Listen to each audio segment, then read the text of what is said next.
You are watching Platinum Northwest TV News. Good evening and thank you so much for joining us. I'm Philadelphia Mangoeng. Let's take a look now at the leading top stories.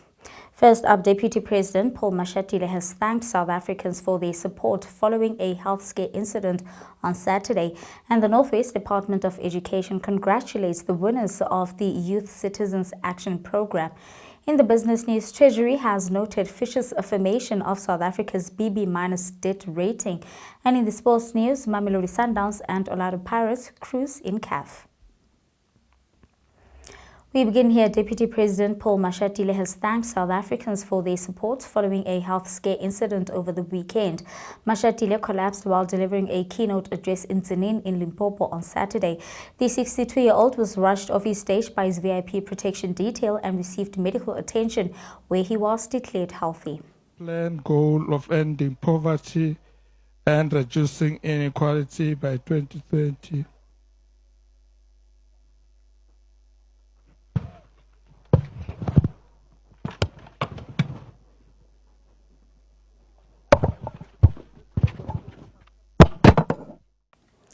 Keith Khoza, the acting spokesperson to the Deputy President, Paul Mashatile, gave the update regarding his health. Following the unfortunate incident yesterday, the Office of the Deputy President confirms that Deputy President Shipokoso Paul Mashatile is in good health. This is consistent with the doctor's report yesterday. He is in high spirits and is resting at home following his travel back to his home yesterday. We want to use this opportunity to thank the team that supports the Deputy President from the Presidential Protection Service and the Presidential Medical Unit for their speedy response in attending to the Deputy President and ensuring that he is in good health. The Deputy President also thanks all South Africans for their support and prayers. Thank you.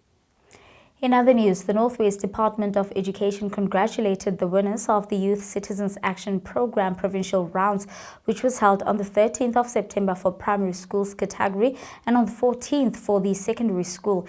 It was held at the Department of Arts, Culture, Sports and Recreation Library Information and Archive Services in Mahikeng. The Department of Basic Education, together with Empowerate, have signed a memorandum of understanding whereby learners choose a topic of their own choice or activity that will bring positive change impact to schools or communities. Provincial winners in the primary school category is Kakatlela Primary School, and in the secondary schools category is the Sol Plaatje Secondary School. Provincial winners will proceed to national eliminations to compete with other 8 provinces at the end of October 2024.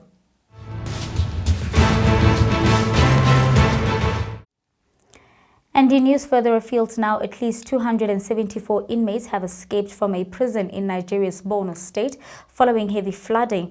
According to the Correctional Service spokesperson Abubakar Umar, the flood brought down the walls of the correctional facilities, including the medium security custodial center Maiduguri, as well as the staff quarters in the city.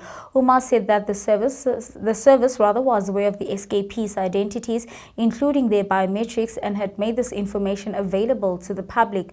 The search for the inmates is ongoing, he said. Now, weeks of flooding across Nigeria have led to 229 deaths and displaced more than 386,000 people, according to the latest data from the country's disaster management agency, NEMA. With that, let's take a look now at the business news.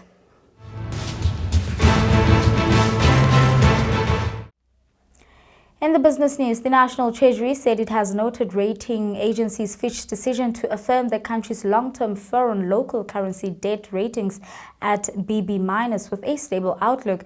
The BB ratings indicate an elevated vulnerability to default risk, particularly in the event of adverse changes in business or economic conditions over time. However, it says that the ratings are supported by favorable debt structure and a credible monetary policy framework.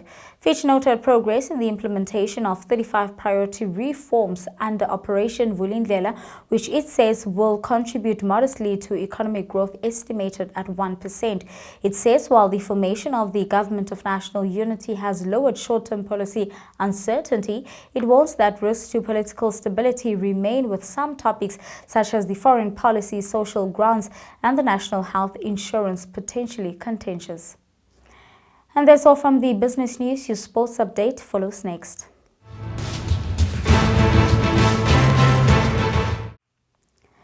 In soccer news, Mamelodi Sundowns bounced back to winning ways with a resounding 4-0 victory over Mbabane Swallows of Eswatini at the Lucas Moripe Stadium. Lucas Ribeiro, who scored a brace for the Brazilians, was the star of the show in the first leg of the second preliminary round of the CAF Champions League.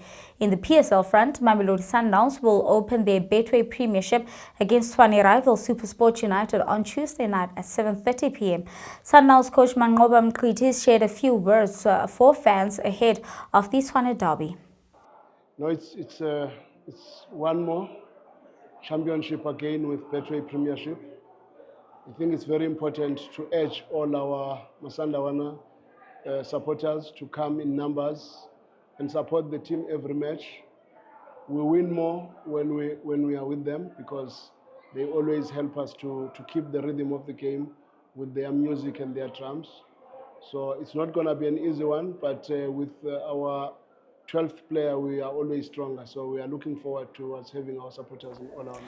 Meanwhile, Orlando Pirates beat Jwaneng Galaxy 2-0 in Gaborone on Saturday to put themselves in a fantastic position to qualify for the group stages of the CAF Champions League.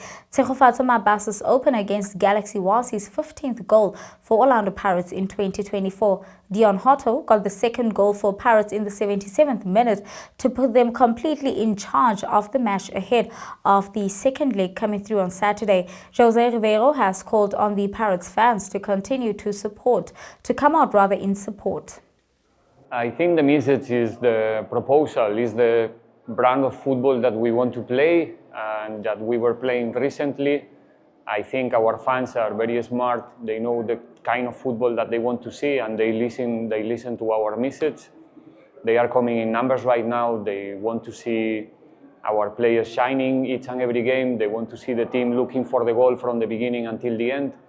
And that's what we try to do, is our intention in every game. Sometimes it's difficult, sometimes it's even not possible, but we can feel that they are 100% behind the boys. It's been very, very helpful in the last games of the last season and this season so far. And we just have to continue showing the same level of commitment, the same level of love and passion for the game. And that's going to be enough for them to follow us all the way and make sure that they can play a very important role for us this season. In rugby news, the Lions and the Sharks showed superb fight to play some impressive comeback rugby in the Currie Cup semi-finals against the Cheetahs and the Bulls respectively to set up an enticing Currie Cup final at Ellis Park next weekend.